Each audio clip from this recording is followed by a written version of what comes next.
뉴스를 보니까는 단풍 차량으로 어제 난리가 아니더라고요. 그렇죠? 단풍놀이 구경 가느라고. 여러분들은 단풍 가야 될까요? 말아야 될까요? 가도 됩니다. 가야 됩니다. 그러나 예배를 빠뜨리고 예배를 생략하고 하는 것은 범죄입니다.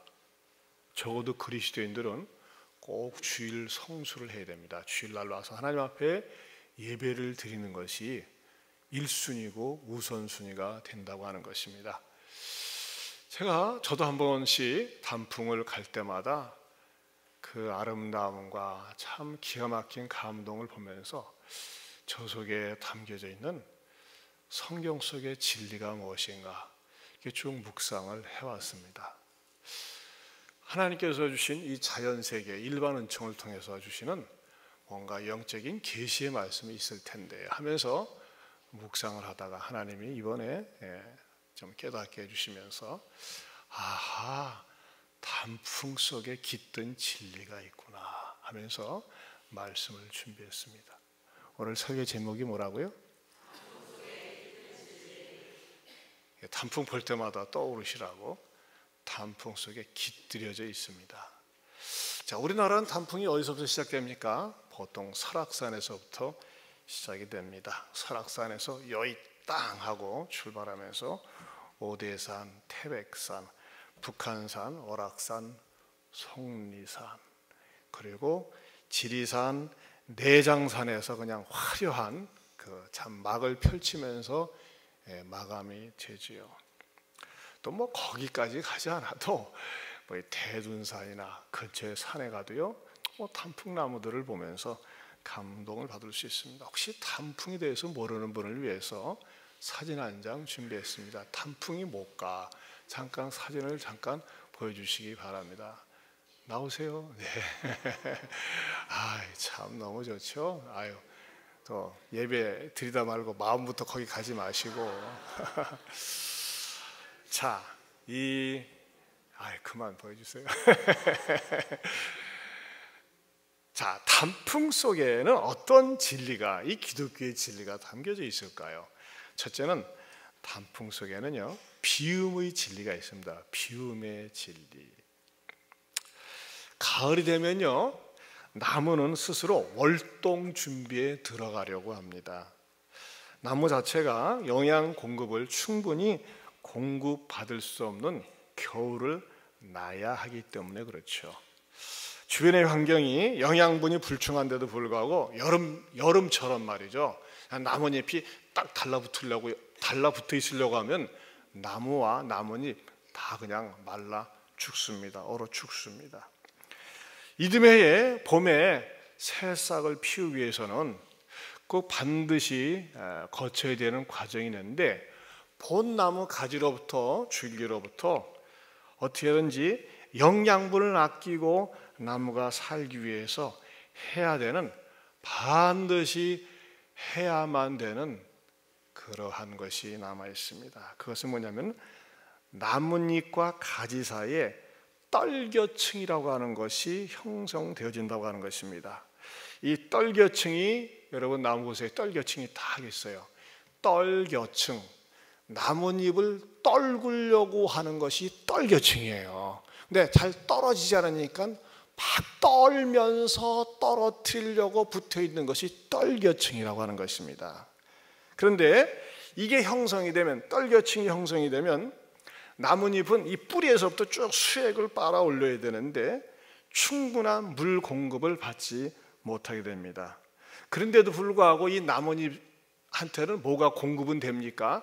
땅으로부터 수액은 공급받지 못하는데 태양은 공급을 받습니다. 태양 속에는 뭐가 있죠? 빛이 있어요.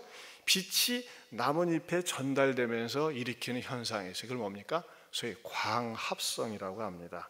광합성이라고 하는 것은 녹색 식물이 빛 에너지를 이용해 가지고 흡수된 이산화탄소와 수분을 유기물과 산소로 변환시키는 작용이죠. 그래서 말이죠, 산에 가면 한결같이 무슨 얘기를 합니까? 공기 좋아라, 그렇죠? 너무나 공기가 맑고 신선해. 왜 그렇죠? 이것은 산에 있는 모든 나무 잎사귀들을 통해서 광합성 작용이 활발하게 진행이 되니까 거기서 말이에요, 산소가 풍부해지면서 우리의 가슴도 다 시원한 것입니다. 문제는 이 광합성을 하게 되면 양분이 생긴다고 하는 것입니다. 이 광합성 작용을 해야 되니까 말이죠. 그런데 이 떨겨층 때문에 양분이 줄기를 통해서 가지 못하고 그냥 입내에만 남게 됩니다. 잎사귀에만. 그렇게 되면은 그 잎내의 산소가 증가되면서 엽록소, 소위 엽록사라고 하는 것은 어떤 작용을 합니까? 잎을 파랗게 푸르게 만드는 그런 작용을 하는데 이 엽록소가 파괴가 됩니다. 그리고 엽록소 때문에 평소에는 전혀 볼 수 없었던 그 카로틴과 소위 크산도필이라고 하는 이 크산도필과 같은 것이 말이죠, 붉은색을 띠게 하는 색소가 나타나고 안토시아닌이라는 것이 생성이 되면서 그 나뭇잎이 말하자면 색이 빨갛거나 노랗게 된다고 하는 것이죠. 이렇게 한 나무는 다음 해에 새싹을 피우기 위해서 나뭇잎이 여름철에 풍성하고 맑고 깨끗한 공기를 공급하다가 때가 되니까 자기와 이 나뭇잎이 자기와 나무 본줄기와 차단을 하면서 자기 자신을 나무로부터 그 줄기 가지로부터 버리는, 떠나는 과정을 밟는다고 하는 것입니다. 이렇게 해서 이 잎사귀는 단풍이 되어져 가는 과정 속에 완전히 떨궈지기 전에 있는 그 과정이 바로 단풍이 되어져 가는 과정인데, 여기에서 배울 수 있는 우리 자연의 법칙은 바로 자기 버림의 원리가 있다고 하는 것이죠. 나무 본줄기로부터 수액을 공급받지 못하고 햇빛으로부터 쬐어지는 빛 에너지를 통해서 엽록소가 파괴되어지는 그 과정을 통해서 말이죠, 물은 공급받지 못하니까 거기에서 소위 말하자면 화학작용이 일어나면서 잎사귀가 빨갛게 또 노랗게 되는 것입니다. 저는 이것을 기독교의 영적인 진리로 이렇게 변환시켜 보았습니다. 그건 뭐냐? 바로 예수님이 그렇게 사셨더라고요. 예수님은요, 하나님이십니다. 그런데 사람의 몸을 입고 이 땅에 오시면서 사람이 되셔가지고 이 땅에 오셔가지고 우리들에게 무한 산소를 공급해 주셨어요. 무궁무진한 산소, 인생의 산소를 공급해 주셨어요. 그래서 불행한 우리에게 행복을, 어두운 우리에게 빛을 예수님은 공급해 주셨습니다. 그리고 무엇보다도 멸망할 수밖에 없는 우리들에게 생명의 길을 예수님은 열어놓으셨어요. 그분이 어떻게 우리들에게 다가오셨느냐? 빌립보서 2장 6절, 7절 그 현대인의 성경을 보면 이렇게 말씀하고 있습니다. 스크린 한번 보실까요? 같이 읽어봅니다.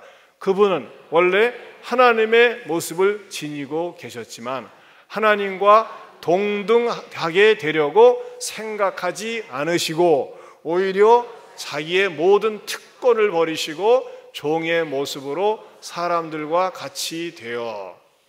자, 여러분, 사람은요, 이 특권이 있다고 하는 건 굉장히 신나는 거예요. 어디 가든 인정받고 알아주고 말이죠. 근데 예수님이 하나님의 아들이면서 창조주가 되시면서 또 초월자가 되신데도 불구하고 예수님은 당신이 갖고 계신 특권을 버리셨어요. 그리고서 자기를 다 내려놓으시고 자기를 비우시고 사람이 되셨는데, 사람도 어떤 사람이 됐다고 그랬어요? 종의 형체, 종과 같은 모습으로 우리 가운데 오셨다고 하는 것입니다.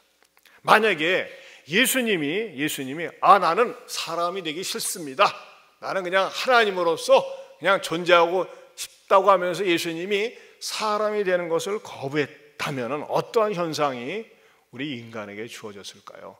하나님은요, 계명과 율법을 주셨는데 우리 사람들은 이 계명과 율법을 완전하게 지키지를 못합니다. 여러분, 일단 법을 어겨보세요. 법을 어기면 두렵습니다. 죄진 사람은요, 경찰서 근처 가기도 겁이 나고 경찰관이 오기만 해도 만나서 대화를 하는데 겁이 나요. 여러분, 우리 사람들은요, 하나님 보시기에 완전한 사람이 없어요. 우리는 모두가 법을 어긴 사람들이에요. 율법에 어긋나게 살아요. 계명에 어긋나게 살아요. 그러다 보니까는 그 법을 어겼기 때문에, 하나님의 계명을 어겼기 때문에 두려움과 무서움과 때로는 정죄감에 살아야 됩니다. 그러면서 인생을 슬프고 비극적으로 마감할 수밖에 없는 것이 우리 인간입니다. 그런데 예수님 자신이 하늘의 영광을 버리고 사람이 되시면서 우리 가운데 가까이 찾아오셔가지고 우리들에게 생명의 길, 영생의 길, 구원의 길을 마련해 놓으셨는데, 그것은 바로 예수님 자신이 당신 자신을 비우셨기 때문에, 당신 자신을 버리셨기 때문에 가능했었다고 하는 것입니다. 자, 여기에서 저는요, 우리도 비움의 삶이 좀 필요합니다. 여러분, 왜 사람이 말이죠, 만족이 없을까요? 왜 감사가 사라질까요? 여러분, 왜 자꾸 원망 불평이 많은 것입니까? 그것은요, 비움이 없어서 그래요. 버림이 없어서 그래요. 항상 주변의 사람들이, 다른 것들이 내 욕망을 채워주길 원하고, 내 기분을 맞춰주길 원하고, 내 편이 되어주기 원하기 때문에요, 원망하고 불평스러운 거예요. 여러분, 한번 여러분 스스로가 자가 진단을 해보세요. 왜 나는 원망이 많지? 짜증나는 게 많지? 불평이 많지? 자기 비움이 없어서 그래요. 자기를 내려놓지 못해서 그래요. 왜 저 사람은 내 비율을 안 맞춰주는 거야? 왜 내 기분을 갖다가 안 맞춰주는 거야? 왜 나를 몰라주는 거야? 어디 있다고요? 자기를 비우지 못해서 그래요. 예수님은요, 예수님 자신이 하나님의 아들이신데 그 특권을 내려놓으셨다니까요. 그리고 우리와 같이 되셨어요. 단풍 속에 깃든 첫 번째 진리는 바로 비움의 원리라고 하는 것입니다. 나무 가지에 딱 붙어 있으려고 하질 않았어요. 같이 붙어 있으면요, 시간이 지나면서 겨울철에 같이 다 동사해버려요. 그런데 과감하게 떨어져 나가는 그 과정 속에서 말하자면 단풍이 되어져 간 것입니다. 이게 바로 비움의 원리가 있어요. 두 번째로는 단풍 속에 깃든 십자가의 사랑을 느낄 수 있습니다. 단풍 속에는 십자가의 사랑이 있다. 야, 이건 너무나 과장된 것 아니냐, 이렇게 생각하실 수도 있습니다. 과장이 되었는지 맞는지를 한번 들어보시기 바랍니다. 많은 사람들이 그 단풍이 물들어 있는 산에 가면, 아까는 여러분들이 영상만 봐도 와 하고 빨리 가려고 그랬잖아. 단풍 현장에 앞에 가면요, 도대체 감탄을 지어내지 않고 소리 지르지 않는 사람이 없고 말이죠. 신나지 않은 사람이 없어요. 또 우리나라 사람은 말이죠, 그냥 갑니까? 사진 딜이 막 찍고, 거기다가 그렇게 하지 말라고 그래도 말이죠, 누가 안 보면 싸가지고 한 삼겹살 돗자리에 펴놓고 그냥 구워 먹고 지져 먹고 그래야죠. 단풍나무에 또 삼겹살이 베게 만들어요. 대단한 민족이에요, 우리나라는.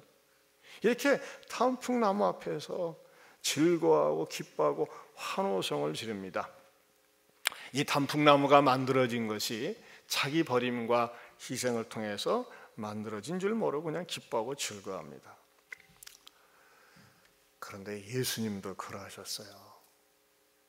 예수님이 십자가에 매달려 단풍보다도 더 빨간 피를 십자가 나무에 머리끝에서부터 양손과 양발, 가슴에까지 피가 흘러내려지면서 그 십자가 나무를 완전히 빨갛게 물들였습니다. 그런데 사람들은 예수님의 매달린 그 십자가 나무를 보고 소리 지르고 좋아했던 사실을 아십니까? 한 사람은 고통 속에 죽어가는데 그걸 보는 사람들은 소리 지르고 즐거워하고 손가락질하고 그랬어요. 그럼 그런 사람들이 즐겼던 그 즐거움은 어떤 즐거움이었을까요? 소위 가학적 즐거움이었습니다. 남을 괴롭히는 즐거움, 다른 사람이 고통당하는 것을 보는 잔인한 즐거움이었습니다. 그런 왜 사람들이 예수님이 십자가에 매달려 시뻘건 피를 온 나무에 적시고 있는데 왜 즐거워했을까요? 그것은 그때 당시 사람들의 몰 이해로부터 시작이 된 것입니다. 처음에 사람들은 예수님이 이 땅에 오셨을 때 기대를 했었습니다. 그리고 예수님이 당신 자신의 정체에 대해서 드러내셨어요. 나는 그냥 사람이 아니다. 나는 하나님의 아들로 세상을 구원하러 왔다고 하시면서 도대체 사람들이 고칠 수 없는 불치병을 고쳐주시고 너무나 배고파하는 무리들에게 떡을 먹여 주셨습니다. 네, 다 같이 핸드폰을 꺼주시기 바랍니다. 그러면서 사람들의 마음속에 욕망이 생기기 시작했어요. 어떤 욕망이 생겼느냐? 천양반, 잠 깰 때가 됐구만. 얼마나 피곤하세요? 바자에 뒤치다거리 하느라고. 알아요. 아이고, 괜찮아요. 오늘은 좀 주무세요. 주무시라니까. 어떤 욕망이 생겼느냐? 저 사람 우리 임금 되면 좋겠다.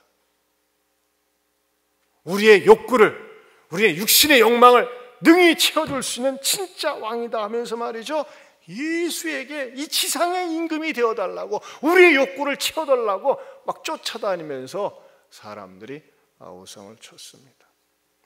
그런데 예수는 그걸 사양을 합니다. 나는 지상 임금이 되기 위해서 온 게 아닙니다. 단순히 당신네들 질병을 치료하기 위해서 온 것 아닙니다. 그러면서 사람들이 별로 듣고 싶어하지 않은 얘기를 하는 거예요. 무슨 얘기를 하느냐? 하늘의 진리를 얘기하는 거예요. 천국을 얘기하는 거예요. 이 세상 삶이 다가 아니란 얘기를 하는 거예요. 그러면서 사람들에게 불편한 얘기를 해요. 여러분들이 천국에 가기 위해서는 회개하고 나를 믿어야 됩니다. 영생을 얻어야지만이 천국에 갑니다. 여러분, 당시 사람들한테 얼마나 현실성이 없는 얘기입니까? 시종일관 그런 얘기를 하는 거예요. 화가 났어요. 아니, 저렇게 우리들을 충분히 먹이고 뒷바라지할 수 있는 능력이 있으면서 왜 그걸 가지고 우리의 민생 복리를 위해서 우리가 편하고 좀 잘 살 수 있도록 일하지 않고 왜 뚱구름 잡는 듯한 천국 얘기를 하고 하늘나라를 얘기하고 영생을 얻어야지만 천국에 간다는 얘기를 하느냐 이거예요. 이게 마음에 안 들었어요. 이게. 그래가지고 어떻게 합니까? 마침내 피차서로 모의하고 충동질해서 예수를 십자가에 매달았습니다. 그러면서 마지막까지 소리 지르면서 웃으면서 뭐라고 하는지 압니까? 네가 메시아야? 내려와봐, 한번 내려와봐 하면서 낄낄대고 예수를 향해서 손가락질하고 그 가학적인 즐거움 속에 파 묻혔던 것입니다. 그러나 예수님은 얼마든지 내려올 수 있는 능력이 있었고 저렇게 비웃고 조롱하고 빈정대는 가학적인 즐거움에 빠져있는 사람들을 하늘의 천군 천사를 동원해서라도 진압할 수 있었고 그들을 물리칠 수 있었지만 예수는 단 한마디 말씀하지 않고 저항하지 않고 어떻게 합니까? 십자가에 매달린 채로 보혈의 단풍으로 빨갛게 물든 십자가에 그대로 달리셔서 돌아가셨습니다. 이것을 일컬어서 오늘 빌립보서 2장 8절에서는 이렇게 말씀합니다. 같이 읽어볼까요? 사람의 모양으로 나타나사 자기를 낮추시고 죽기까지 복종하셨으니 곧 십자가에 죽으심이라. 네, 죽기까지 복종을 하셨어요. 저항하지 않으셨어요. 십자가에 죽으셨습니다. 여러분, 예수님이 십자가에 죽으신 사건은 새빨간 피로 십자가에 물들인 그 단풍보다도 더 빨갛게 물을 들이신 겁니다. 단풍의 빨간 색깔은요, 이 세상의 그 어떠한 화가나 예술가도 그렇게 원색적인 오리지널 그것을 흉내낼 수가 없습니다. 그렇게 표현할 수 있는 방법이 없습니다. 이것은요, 무엇을 우리들에게 또 상징적으로 보여주고 있습니까? 이 세상에 어느 누구의 피도 결코 예수의 보혈 밖에는 우리를 죄로부터 구원해 줄 수 없다고 하는 사실을 보여주고 있습니다. 또 하나 단풍을 통해서 우리에게 감추어진 절대적인 진리가 있습니다. 세상에 종교가 많이 있습니다. 또 교주들도 많이 있습니다. 자칭 구원자도 많이 있습니다. 그러나 이 세상에서 유일하게 우리의 죄 문제를 위해서, 죄를 위해서 십자가에서 피를 흘려주신 분, 그 십자가 나무에서 핏빛 단풍이 되어주신 분은 예수 그리스도 밖에는 없다고 하는 것입니다. 그러면 예수는 왜 그런 피를 흘려주신 겁니까? 그것은 바로 우리 인간의 죄의 근본적인 문제를 해결하기 위해서 십자가에 피 흘려주셨습니다. 세상의 많은 종교들은 나름대로 인생의 문제에 대해서 해답을 준다고는 합니다. 대답을 준다고는 합니다. 그러나 그들이 준다고 하는 대답은 그저 일시적인 대증요법의 표피적인 치료에 불과합니다. 모 종교처럼 깊은 산골에서 그 산사에서 묵상하고 수련하고 인간이 무엇인가, 이 108번뇌를 어떻게 해결할 것인가, 이 자연 속에서 내가 자연 속에 있고 자연이 내 속에 있고 산은 산이고 물은 물이다라고 하면서 나름대로 도를 깨우칩니다. 이 세상 종교의 가장 고상한 종교의 궁극의 목표는 뭐냐? 자기 비움입니다. 자기 비움 그 자체는 나쁜 것은 아닙니다. 하지만 여러분, 아무리 자기를 비워도 인간의 근본적인 죄의 문제만은 해결할 수가 없다고 하는 것입니다. 하나님을 떠나서 산 죄, 하나님을 등진 죄, 하나님 없이 산 그 죄의 문제만은 어느 누구도, 어떤 교주도, 아무리 깊은 산속에 있는 사람도 해결할 수가 없습니다. 그러나 우리 예수님께서 십자가에 매달려 핏빛 단풍처럼 흘려주신 그 보혈은 바로 우리의 죄의 문제를 깨끗이 해결하실 수 있었다고 하는 것입니다. 그렇기 때문에 우리가 아무리 죄가 많고 무겁다고 할지라도 주님 앞에 나아가 내 죄를 자백하고 내 의를 위해서 부활하신 예수님을 믿을 때 우리는 용서 안 받고 구원받을 수가 있습니다. 저는 여러분들이 단풍 앞에 가셔서 성령의 음성을 들을 수 있었으면 좋겠어요. 이스라엘은 이 단풍나무가 없었던 것 같아요. 예수님은요, 자연 세계를 보면서 하늘의 진리를 거기서 유추해내셨어요. 공중나는 새를 봐라, 들의 백합화를 봐라. 단풍잎 보고서도 말씀하셨을 것 같아요. 여러분, 단풍에 담겨진, 단풍에 깃든 진리가 뭐예요? 비움의 원리예요. 또 하나는 십자가의 사랑이 그 속에 배어져 있다고 하는 것입니다. 정말 단풍빛처럼 붉은 내자가 주님이 십자가에 매달심으로 말미암아 내가 용서받을 수 있는 근거를 마련해 놓으셨다고 하는 사실들을 깨달을 때 날마다 더욱더 하나님께 감사하고 찬양하며 살 수 있기를 축원합니다. 이 일만 있습니까? 세 번째로는 단풍 속에 깃든 아름다움을 느낄 수 있습니다. 여러분, 우리는 단풍을 보면서 what a wonderful 합니다. 얼마나 아름다운지 말이죠. 그렇죠? 자, 그런데 자연과학적인 측면으로 볼 때 단풍은 기온과 수분과 자외선의 영향을 받아가지고 이것의 합성작용으로 말미암아 단풍이 이렇게 되어져 가는 것입니다. 자, 그런데 우리 주님은 어떻게 해서 인간 단풍 십자가가 되셨습니까? 그것은 하나님이신 분이 감히 어린아이가 되셨어요. 여러분, 전 세계에서요, 창조주가 신이라고 하는 존재가 어린아이가 되어본 적이 없습니다. 부처님은 훌륭하신 분이지만 그분은 신은 아닙니다. 예수님은 하나님이셨어요. 근데 아기가 되셨어요. 그리고 이 하나님은 어떻게 하셨습니까? 철저하게 낮아지시고 자기를 비우셨어요. 그리고 어떻게 하셨어요?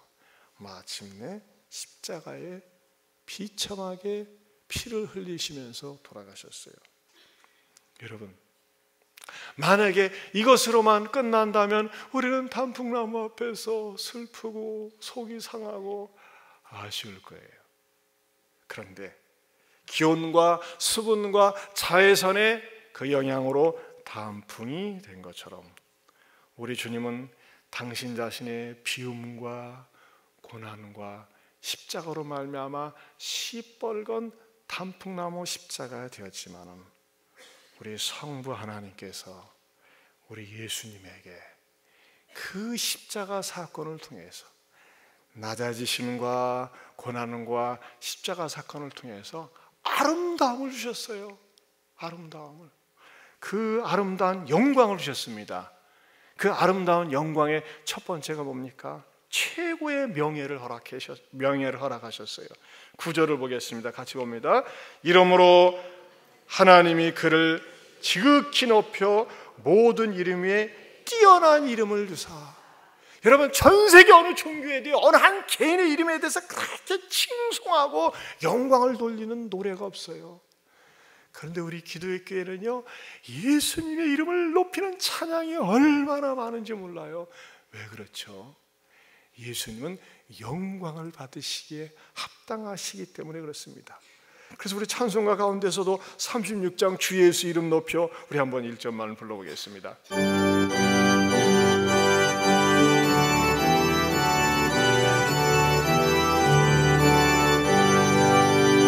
주 예수 이름 높이어 다 찬양하여라.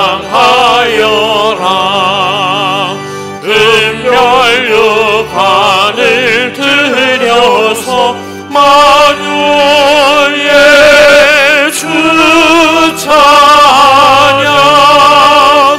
금면류관을 들여서 만유의 주 찬양. 주 예수 당한 고난을 못 잊을 죄인아, 내 귀한 법에 빠져서 만유의 주 찬양. 내 귀한 법에 빠져서 만유의 주 찬양. 할렐루야. 그렇게 예수님의 이름이 말이죠, 높이 높이 명예를 얻게 되셨어요. 얼마나 아름답습니까? 두 번째, 어떤 아름다운 영광을 얻으셨을까요? 최고의 권세입니다. 최고의 권세. 10절을 보겠습니다. 같이 봅니다. 하늘에 있는 자들과 땅에 있는 자들과 땅 아래에 있는 자들로 모든 무릎을 예수의 이름에 꿇게 하시고.